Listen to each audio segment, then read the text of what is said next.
Queta had a pretty good Eurobasket run. What did you see from him in Portugal, or I should say in Latvia? And what do you kind of expect to see from him this upcoming season? What's the goals there? Yeah, listen, it's the same thing.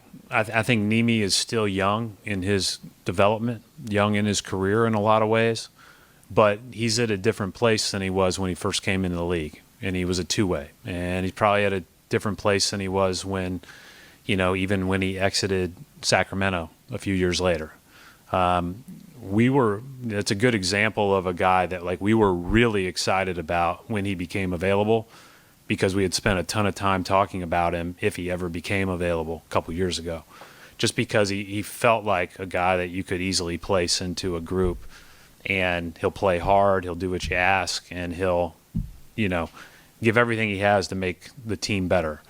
And I think he's improved his game. So, we'll see how that looks.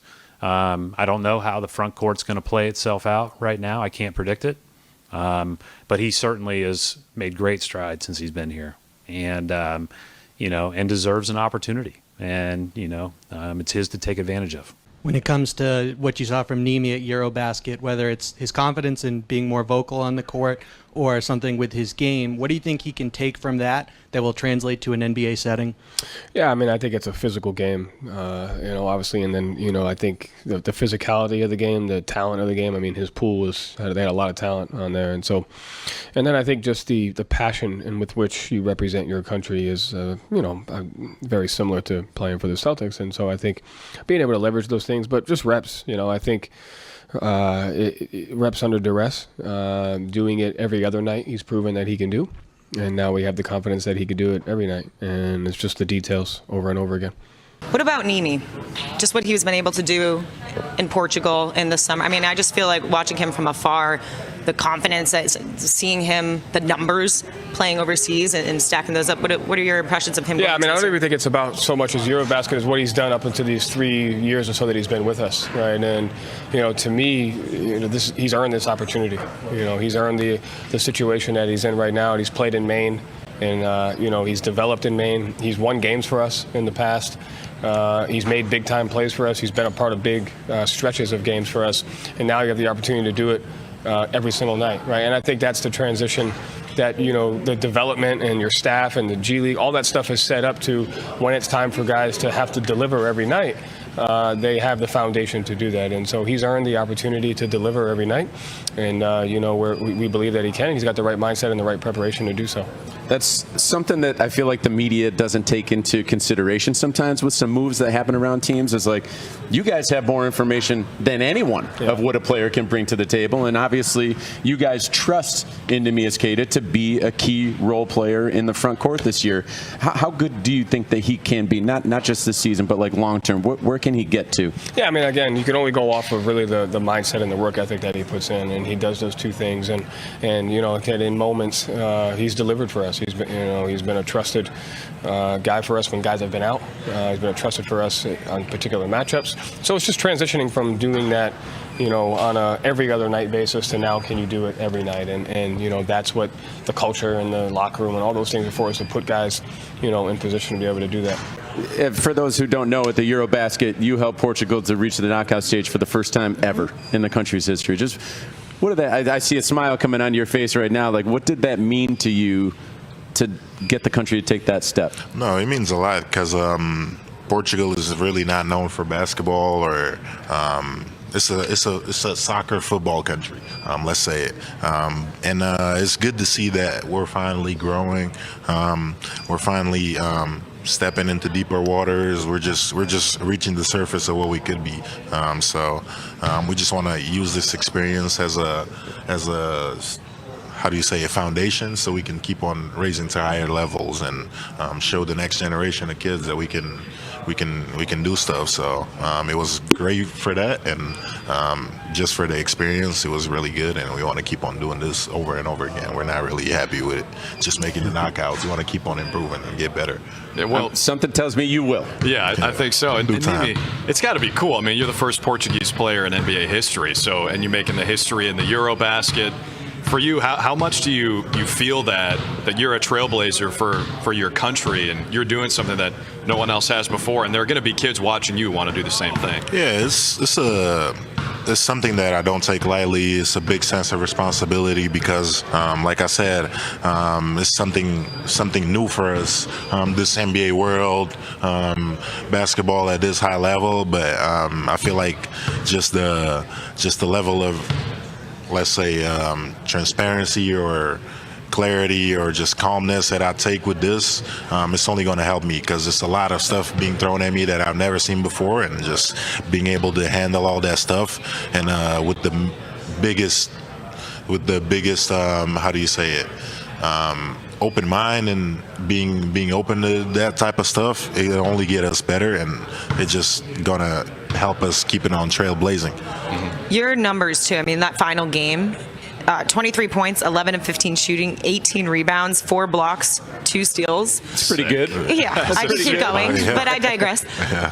When you go overseas and play, sometimes, most times, people build confidence, being able to take that back to the NBA or to whatever your platform is. How much does playing overseas and seeing the ball go through the hoop, seeing the numbers that I just read, actually factor into what you can do this upcoming season?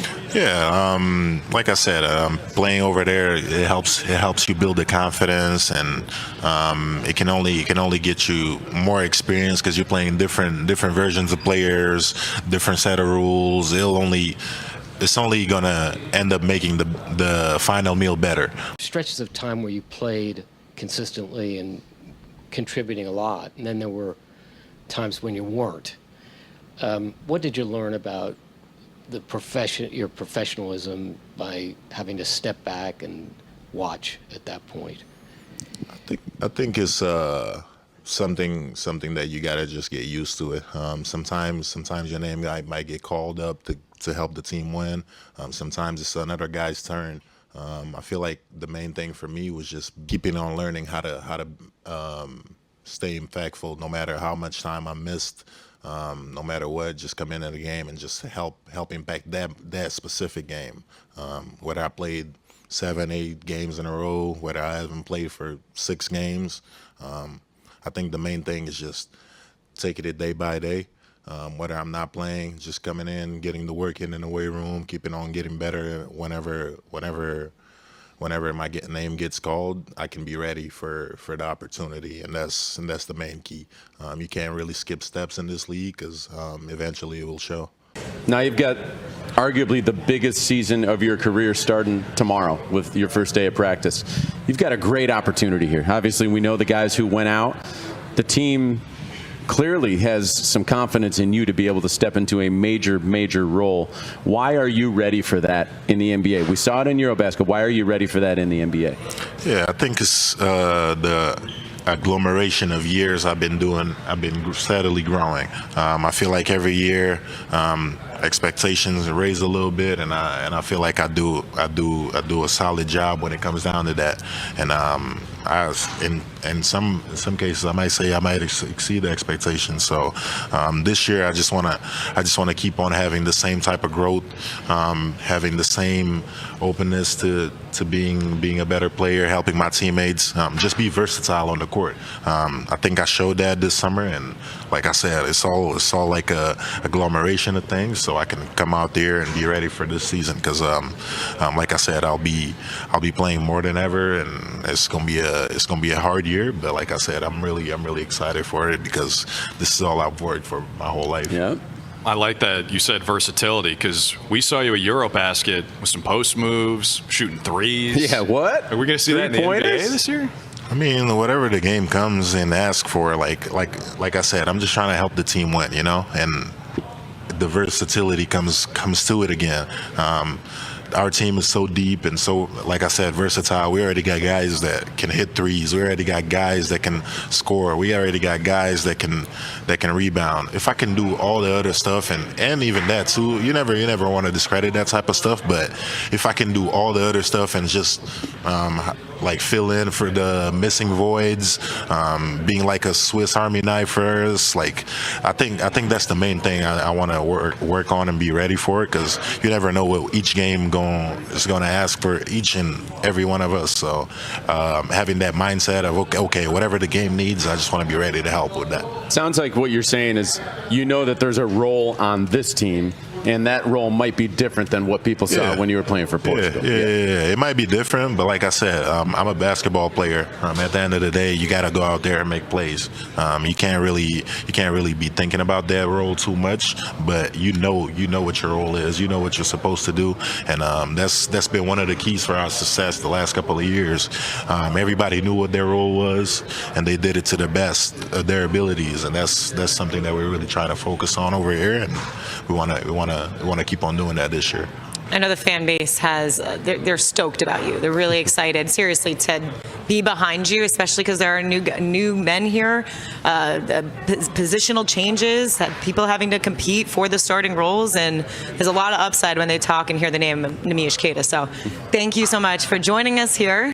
Stephs. You ready for practice tomorrow? Oh, Stephs, yeah, excied about it. Big year coming. Looking forward to it. We can't wait. What should I say when you make a three? How do you say for three in Portuguese? For three, toma três. Toma três? Toma três. Toma três. Toma mais três. I'm biting out You've been more than doing I great. I don't know. You asked. I'll stick Toma to the três? English. Toma três. Just say it fast, too, with Toma confidence. três. Okay. All right, I'll work on Neemi, that. toma Thanks. três.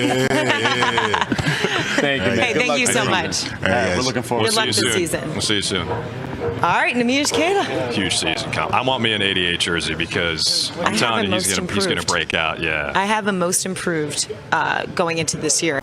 You guys have both mentioned the acquisitions that you've made this offseason, but also the internal development that you guys have had. One of those is re-signing Sam Merrill to a contract extension for this coming season and for the future. But also in conjunction with that was the loss of Ty Jerome this offseason. Could you go into the decision for that and how that came about? So losing Ty is a tough loss, and we obviously wish Ty nothing but the best. He's a friend of mine, and I'm excited for his future in Memphis. If you look back at last year, essentially, Sam Merrill and Ty Jerome were playing on minimum contracts, essentially. And in this salary cap era, you can't keep everybody. It's really difficult, and especially the way Kenny coaches. He grows internally, he grows from within, and he unearths talent that you have on your roster. And because of that, they become more valuable in the marketplace. And so it's really hard to keep everyone.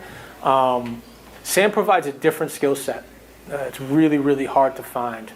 We will miss the playmaking of Ty, but I do think that we'll be able to assume that from other pieces that we have on the roster.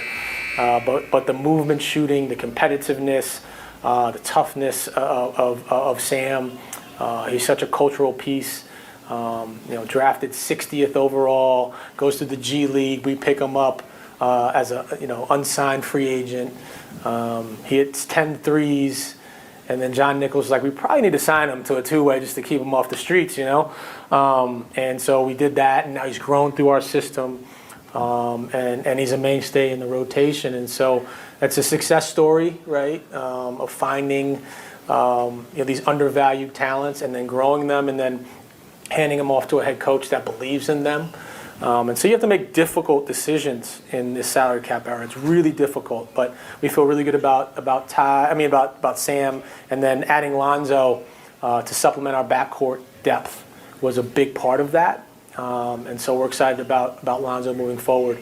But yeah, these are difficult decisions and not easy. I think now it's consensus, right? Like even when we hear casual fans talk, they know that you are a strong defender. They know that you're able to contribute in all these different ways. When you were approaching this offseason, was there a particular area of focus that you were looking to expand your game a little bit more, knowing that you are going to have a prominent role on this team? For sure. I definitely wanted to diversify who I am offensively. And it's not going to change a whole. Like, I'm still going to shoot a bunch of threes. It's what I'm paid to do, right? But like I've said this, I know I'm capable of more because I've done it. Like, I didn't just shoot threes in college. Like, I can make a mid-range jumper, I can make a floater, but because I had to find a way to integrate myself into the league, like, all I did was shoot threes. Like, all I worked on was threes and the occasional finishes. But like this summer, there was a real effort to like get my touch back around the rim, shoot some mid-range shots. Like, again, it's not going to be a heavy dose. Like, you know what good shots are, but just being able to diversify it more so that, you know, when I get run off the line, generally it's like, unless it's clear, I'm looking to pass, and some teams know that. But the coaching staff has given me the freedom, like, hey, if there's like, shoot it. Like, go shoot a floater. It's okay. Like, you don't have to make every single one. And now I need to be willing to go try that out and get that feel back. But I feel really good about where I'm at as far as that goes. And then, like, I think being able to play myself even more as like a screener, which I tend to do a lot, but like Evan, I mean, I don't know if you guys have heard, Evan has just been insanely good this summer. Like, it's made it like, over here a little bit. Like,